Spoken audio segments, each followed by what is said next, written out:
고맙습니다. 우리를 특별히 사랑하셔서 천국 말씀의 잔치에 오게 하시고 천국 말씀을 통하여 새롭게 변화되며 하나님의 거룩한 능력으로 무장케 하시고 하나님의 사명을 감당할 수 있는 복 있는 종들이 되도록 은혜를 베풀어 주신 것을 감사합니다. 이 성경을 통해서 하나님, 우리 사랑의 하나님을, 능력의 하나님을, 전능하신 하나님을 만나도록 주님 인도하여 주옵시며 그 하나님을 통해서 하나님은 새로운 사명을 감당할 수 있는 능력을 받게 하여 주옵소서. 말씀이 들려지기를 원하며 깨달아지기를 원하며 변화되기를 원하며 새로운 하나님의 은혜의 사람이 되기를 원합니다. 주여 새롭게 하여 주옵소서. 말씀 영적인 귀가 열려지게 하시고 말씀이 들을 때마다 하나님 택배 열매를 맺어가도록 주님 인도하여 주시옵소서. 예수님의 이름으로 기도드리옵나이다. 아멘. 할렐루야. 우리 한국은 115년 만에 폭우라고 하죠. 많은 사람을 잃었고 그리고 많은 이재민이 발생되었고 재산 손실도 이로 말할 수가 없고 앞으로 복구하는 시간도 상당한 기간이 걸릴 것으로 예상됩니다. 반면 유럽은 500년 만에 기록적 폭염과 적은 강수량으로 인해서 최악의 가뭄을 겪고 있다고 합니다. 독일을 첫 줄로 보이는 라힌강, 그리고 프랑스에서 가장 긴 루아르강, 그리고 이탈리아의 큰 호수인 가르다우, 그리고 이탈리아에서 가장 긴 강인 포강. 아마 그 포강에는 강수량이 예전에 비해서 10% 수준으로 떨어져서 이탈리아의 농업 생산량이 3분의 1을 차지하는 포강 유역의 그 큰 강의 영향력인데 비상사태가 선포되었다라고 그렇게 말합니다. 그리고 유럽의 전문가들은 지난 2달 동안의 강수량이 너무나도 적고 그렇기 때문에 가까운 미래에 만약에 비가 오지 않는다면 수세기 만에 최악으로 치달을 수 있다고 경고하고 있다고 합니다. 제가 오늘 아니가 인터넷 지상을 검색하면서 보았는데 아프리카 잠비아에 불란다라고 하는 마을이 있는데 그 불란다라는 마을에 사는 9살 먹은 여자아이가 이런 고백을 했습니다. 자신은 물이 싫다고. 물이 좋아야 되죠. 물이 없는 곳이죠. 근데 이유가 있습니다. 머나먼 길을 하루에 4번씩 자기 몸뚱아리만한 그런 우리 시골 말로 말하는 바켓이라고 그러죠. 물동이를 머리에 이고 4번을 왔다 갔다 합니다. 근데 그것이 힘들어서라기보다는 그 물속에 모기와 파리우충 그리고 가축 배설물까지 둥둥 떠다니는 물을 먹어야 하는 것이 너무 힘들어서 그 물이 너무 싫다라고 고백을 했다고 하는 거예요. 우리 국민들은 사실 우리 대한민국 사람들은 의식하기 힘들지만 전 세계 인구가 20%, 전 세계 20% 정도가 물에 극심한 가뭄을 겪고 있고 신음하고 있다고 합니다. 그야말로 목마른 시대라고 할 수 있습니다. 오늘 본문에서 예수님께서 외칩니다. 누구든지 목마르거든 내게로 와서 마시라. 저는 그렇게 생각해 보았습니다. 지금 우리 조국교회에 외치신 것이라면 우리 조국교회를 향해서 우리 한국교회를 향해서 우리 예수님께서 목마른 자는 다 내게로 오라 내게로 오라 이렇게 말씀을 외치셨다라고 하면 그 이유는 우리 영혼의 가뭄을 보면서 외치신 것이라고 생각합니다. 심령의 호수에 그리고 심령의 강같은 그러한 심령 속에 메말라서 바닥에 드러나 갈라지고 그리고 말씀의 홍수 시대라고 하지만 그 말씀의 홍수 물속에는 좀 전에 그 불란다에 사는 소녀가 표현했듯이 모기와 파리우충 가축 배설물까지 둥둥 떠다니는 그런 물과 같아서 그 물을 먹으면 신앙의 병이 들어 인간적이고 세속적인 신앙인이 되어져 가고 있는 한국교회를 향해 외치신 것은 아닌지 생각이 들 정도입니다. 예수님께서 몽베에서 외치신 배경은 그렇습니다. 오늘 본문에 보면은 37절에 보면 명절 끝날 곧 큰 날이라고 그렇게 표현합니다. 명절 끝날 곧 큰 날은 초막절 마지막 날을 말하는데, 초막절은 7일간 행사가 이어집니다. 마지막 날이라고 하는 7째 날의 큰 날이라고 표현하고 있습니다. 초막절이 시작되면 첫째 날부터 6째 날까지 제사장들이 앞장서고 성전에 올라온 유대인들도 동참해서 뒤에 행렬을 이루어 6째 날까지는 하루에 한 번씩, 그리고 7째 마지막 날은 7번 연속적으로 실로암 연못에서 물을 길어다가 성전 제단에 붓는 예식을 거행하는데, 그게 두 가지의 의미가 있습니다. 첫째는 이스라엘 백성들이 출애굽해서 광야를 걷다가 광야를 걸으면서 수많은 대적을 했습니다. 누구한테? 하나님과 모세에게 물을 달라고. 그때에 곤급하신 하나님, 목말라서 막 모세를 대적하고 하나님을 대적했던 그들에게 모세를 통해서 물을 주라고 명했을 때 그 하나님이 터뜨려 주신 그 물, 그때 공급받은 그 물을 하나님 앞에 공급받은 그 물 때문에 감사해서 이 초막절 하나님 앞에 예식을 드리는, 감사 예식을 드리는 것이고, 또 하나는 기원제, 기우제 영식입니다. 한 해 동안 풍년을 위해서 풍성한 이른비를 간구하는 예식. 그러니까 다음에 다시 한번 하나님 풍성한 하나님의 비를 통해서 풍성한 열매를 맺을 수 있도록 하나님께서 은혜를 베풀어 달라고 하는 그 의식을 두 가지 의미 속에서 같이 예식 속에서 두 가지 의미로다가 드리고 있어요. 첫째는 뭐예요?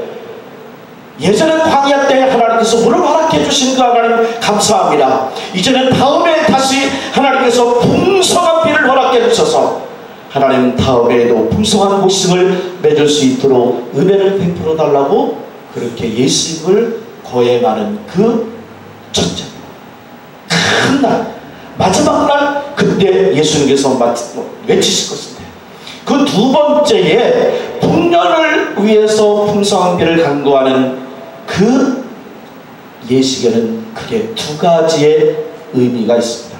의식이 있어요. 물을 부는 관제 의식인데, 제사장들은 순례자의 행렬과 함께 어디에서 물을 떠나가요? 실로암 연못에 가서 물을 길어 수문을 통해 제사장들로 들어오게 되는데, 그때 제사장들은 음나팔을 불면서 이사야서 12장 2절 3절의 말씀으로 지어진 찬양을 합니다. 그 내용이 뭐냐면은, 보라 하나님은 나의 구원이시라. 내가 순례하고 두려움이 없으리니 주여와는 나의 힘이시며 나의 노리시며 나의 구원이십니다. 그러므로 너희가 기쁨으로 구원의 우물들에서 물을 기르리로다 찬양합니다. 일반적인 제사에서는 포도주를 붓는 것과 달리 초막절에는 포도주와 함께 플러스로 물을 함께 붓는 관제의식입니다. 이것은 초막절쯤에 본격적으로 내려야 할 1인비의 축복을 간구하는 의미가 있습니다. 이 비를 하나님께서 허락해 주셔야만 다음에도 하나님께서 허락하시는 풍성한 열매를 맺을 수 있다라고 간구하는 거죠. 두 번째는 번제단의 남서쪽으로, 그 남서쪽에 있는 버드나무 가지를 꺾어서, 그리고 버드나무 꺾어진 나무를 가지고 제단에 세우면서 물을 부으면서 의식을 거행하는 건데, 시편 118편 25절의 기도문을 뭉쳐껏 낭송합니다. 여호와여 구원하니 이제 구원하소서. 여호와여 우리를 구원하여 주시옵소서. 형통하게 하여 주옵소서. 그러면서 우리를 간절히 구원해 달라고 그렇게 간구하는 예수입니다. 유대인들이 신학계에서 꺾어온 버드나무는 번제단 옆에서 시간이 지나면 비틀어져 말라갑니다. 그럴 때 여호와를 향해서 구원을 갈망하는 호산나를 외치는 거예요. 하나님 우리를 구원해 주옵소서. 물이 없어 죽어가는 버드나무 가지처럼 하나님의 은혜를 상징하는 물이 없으면 올해 수확이 풍성해도 내년을 기약할 수 없는 것이 광야 이스라엘 백성들이기 때문에 때문에 그 시들어가는 포도나무처럼 되어지지 않고 하나님의 은혜의 비를 통해서 풍성한 하나님의 은혜의 열매를 맺어갈 수 있도록 역사해달라고 예식을 거행하는 겁니다. 이렇게 초막절을 통해서 두 가지 의미는, 첫째는 뭐라 그랬어요? 광야에서 부르시는 하나님 앞에 감사하고, 그리고 두 번째는 이른비를 통해서 다음의 풍년을 하나님 앞에 소망하는 그러한 의미가 있는데, 유대인에 있어서 이 초막절 예식을 통해서 큰 한 가지의 의미가 숨어 있습니다. 이것이 굉장히 중요해요. 그렇게 하나님 앞에 광야에서 하나님께서 우리가 물이 없을 때 물을 달라고 했을 때 하나님이 허락해 주셨던 그 물, 그리고 이른비를 통해서 다음에 풍작을 예약해 주시는 놀라운 은혜의 비, 그것을 허락해 달라고 이 초막절에 거대한 예식을 행할 때에 가장 숨겨진 중요한 의미가 있는데, 유대인들이 지키는 절기는 유월절을 핏돌 해서 마지막 초막절 절기를 지키는데, 이 초막절은 바로 마지막 절기예요. 유월절은 첫 번째로 출발하는 절기라고 하면은 이 초막절은 마지막 절기인데, 바로 무슨 의미가 숨어 있느냐면 종말의 의미가 숨어 있어요. 즉 메시아를 통한 최종적 구원을 의미하는 거예요. 그러니까 구약에서 메시아를 예언했고 약속했고 그들이 기대하며 기다리는 그 메시아, 초막절을 통해서 그 예수 그리스도의 최종적 구원을, 이스라엘 백성들이 메시아가 오시면 우리를 구원할 것이라고 하는 그 최종적 구원을 간절히 소망하는 깊은 의미가 있는 거예요. 이스라엘 백성은 지난 일을 감사하고 미래의 풍년을 소망하지만 더 그 초막절을 통해서 갈망하는 것은 메시아를 통해서 갈망하는 거예요. 이들은 메시아를 갈망하는 예식을 지금 집행하고 있어요. 거행하고 있어요. 그런데 그 예수를 알아보지 못하고 있다는 거예요. 문제가 대단히 심각한 거예요. 지금 초막절 큰 절기를 마지막 날 큰 절기를 지키면서 예수 그리스도를 대망하고 있는데, 예수가 지금 눈앞에 있는데 그 예수를 보지 못하고 있다는 거예요. 이럴 수도 있다는 거예요. 지금 우리는 부흥회를 예수 그리스도의 이름으로 여호와의 은혜를 갈망하면서 부흥회를 열고 있습니다.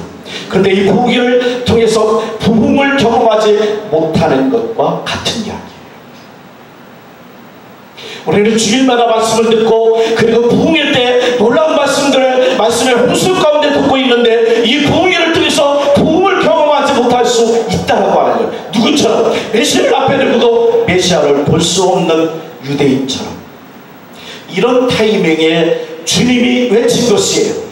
누구든지 목마르 가든 내게로 와서 마셔라. 나를 믿는 자는 그 배에서 생수의 강이 흘러 나오리라.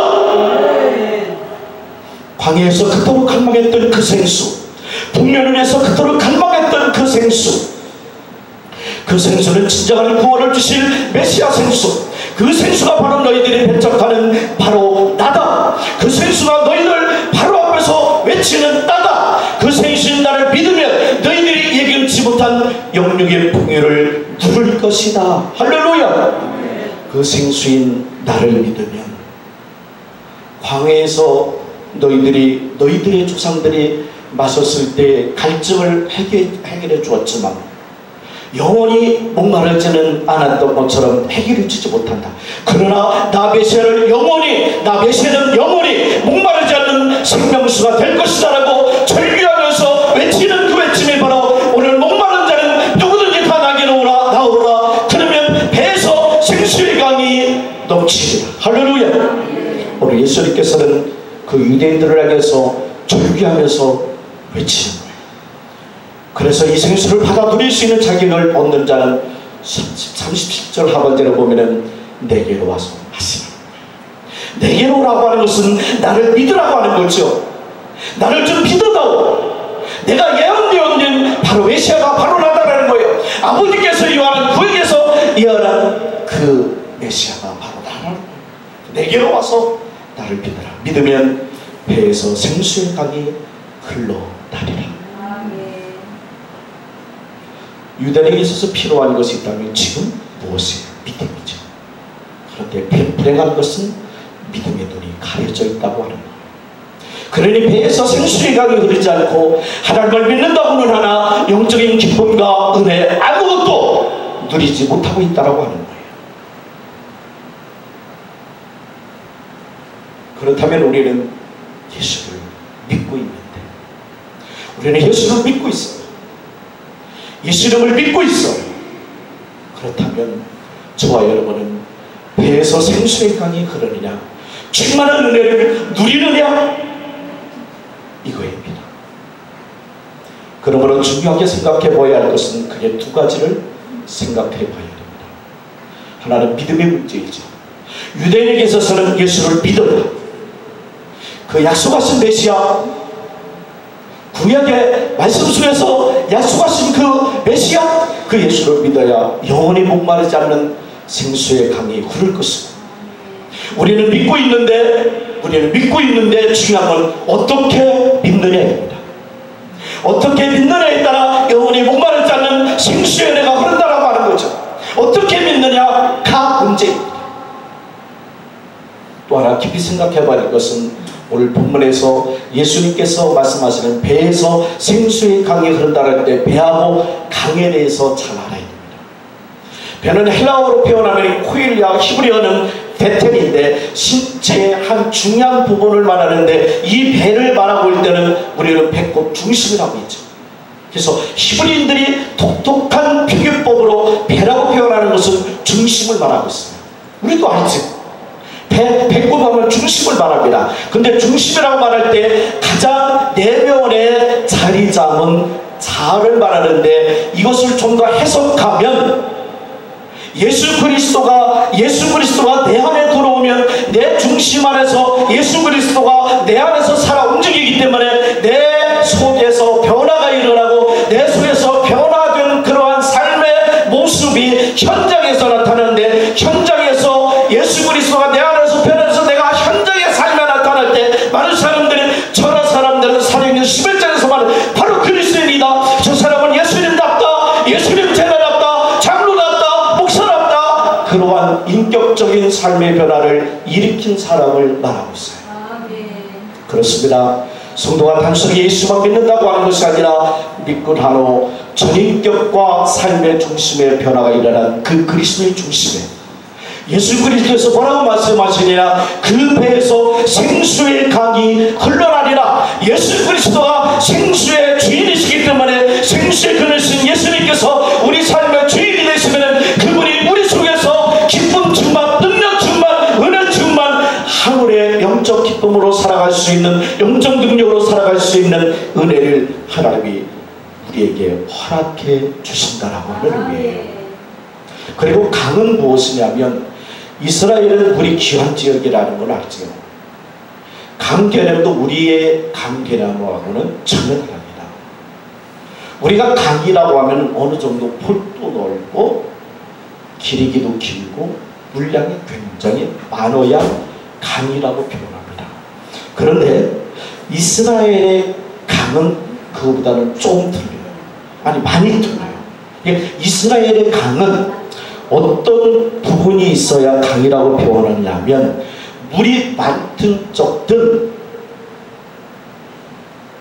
1년 내내 물이 마르지 않고 그러면 그것을 강이라고 표현해요. 그러니까 1년 연중 물이 흐르는 그 물이어야 강이 될 수 있다고 합니다. 이스라엘의 대부분의 물줄기는 겨울철 비가 내리는데, 겨울철 비가 내릴 때만 잠시 물이 흐르는데, 그러나 그 중에서 1년 내내 물이 흐르는 강들이 있어요. 강우량과 상관없이 물이 계속 흐르려면 어떤 물이 되어야 될까요? 강의 시작이 지하수샘이에요. 제가 청년 때인데 강원도 어느 지역인지는 지금 잊어버렸어요. 어느 지역에 가니까 물이 계속 흘러나와요. 근데 가이드가 설명을 해줘요. 한번 가보자고. 그런데 그 물이 뻑뻑뻑뻑뻑뻑 솟아나와요. 그러니까 그 물은 1년 내내 계속적으로 흘러나온다. 그래서 강우량과 상관없이 물이 계속 흐르는 물은 지하수의 물이 흘러야 되는 거예요. 그게 바로 강의 의미를 말하고 있어요. 만약 샘에서 흘러나오는 물의 양이 많지 않다면 어느 정도 그러다가 주변의 고온과 건조한 기후에 곧 마르고 맙니다. 그런 개울은 건천이라고 말해요. 그래서 히브리어로 나할이라고 부르고, 그러나 연중물이 계속 흐르는 강은 히브리어로 나하르라고 말합니다. 나할과 나하르는 틀립니다. 나할은 바람이 불고 건조해지면 말라버려요. 그러나 나하르물은 그거와 상관없이 계속적으로 흐르는 겁니다. 그렇습니다. 물이 마르는 건천이냐 나할이냐, 건천 나할이냐, 물이 마르지 않고 계속 흐르는 강 나하르의 물이냐. 나할과 나하르. 나하르는 무슨 물이에요? 마르는 물이에요. 나하르는 마르지 않는 물이에요. 예수님께서 지금 유대인들에게서 그렇게 갈급하게 기다리는 그 광야에서 주셨던 그 물에 대해서 감사하고, 다시 한번 다음의 통렬을 기약하는 이른비를 하나님 풍성에 내려달라고 드렸던 그 초막절, 그 끝날에 예수님께서 그들 앞에서 외치신 목마른 자는 누구든지 다 내게로 오라. 그러면 영원히 목마르지 않는 생수를 허락해 주겠다라고 말씀했습니다. 이 문제는 유대인들에게는 믿음의 문제였고, 우리에게는 어떻게 믿느냐 중요한 것입니다. 오늘 저와 여러분들이 어떻게 믿느냐를 우리는 계속 고민해야 돼요. 생수의 강이 내 배에서 흘러난다라고 하는 것은 우리가 경험해보지 않았습니까? 내가 정말 은혜 충만하고 내 자신의 자아를 깨트리고 예수님의 말씀과 동행하고 기도하면서 영적인 교제를 통해서 그분을 만나고 그분의 은혜가 충만하면 내 속에서 생수의 강물이 넘치는데 기쁨이 넘쳐요. 능력이 넘쳐요. 할렐루야. 그러면서 생수의 강이 흘러넘치는데 중요한 것이 뭐냐면, 예수 그리스도가 내 안에서 살면서 생수의 강을 보장될 때 우리의 삶의 본질이 굉장히 중요합니다. 그래서 믿음으로 산다라고 하는 것은 주님과 영적인 교제하면서 주님과 영적으로 말씀과 동행하는 삶을 살아가는 것을 말해요. 쉬지 않고 기도하는 가운데 영적인 교제가 끊이지 않고 말씀의 길을 걸으며 주님과 동행하는 것, 그리고 그 말씀과 성령을 통해서 저 인격의 삶의 변화를 통해 주님과 동행의 삶을 살면서 주님을 닮아가고 주님을 증거하는 그러한 삶이 바로 내 배에서 생수의 강이 넘치는 삶을 살아가는 거죠. 그러면 그때 어떤 사람이 되느냐? 그래서 믿음의 본질은 우리 삶의 변화가 중심적으로 이루어지고 많은 사람들이 인정하는 거예요. 네가 바로 장로다, 네가 바로 목사다, 네가 집사다, 네가 전도사다, 네가 바로 그리스도인이다. 그래서 많은 사람들에게 예수 그리스도의 작은 모습을 보여주는 거예요.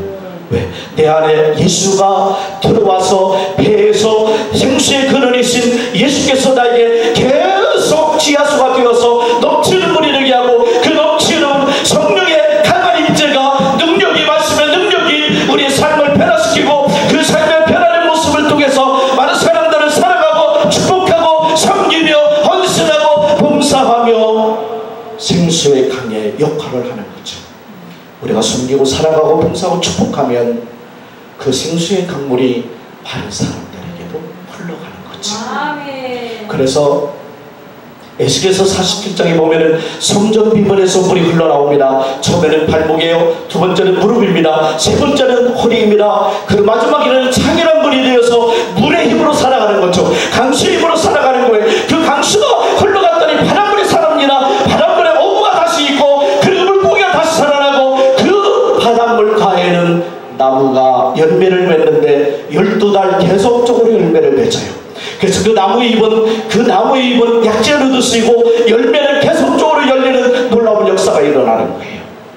오늘 생수의 강물이 저와 여러분들의 뱃속에서 삶의 중심에서 믿음의 본질적인 모습으로 나타날 수 있기를 축복합니다. 그러면 예수 그리스도의 그 생수의 강물을 통해서 우리뿐만 사는 것이 아니라 남들도 살리는 놀라운 역사다.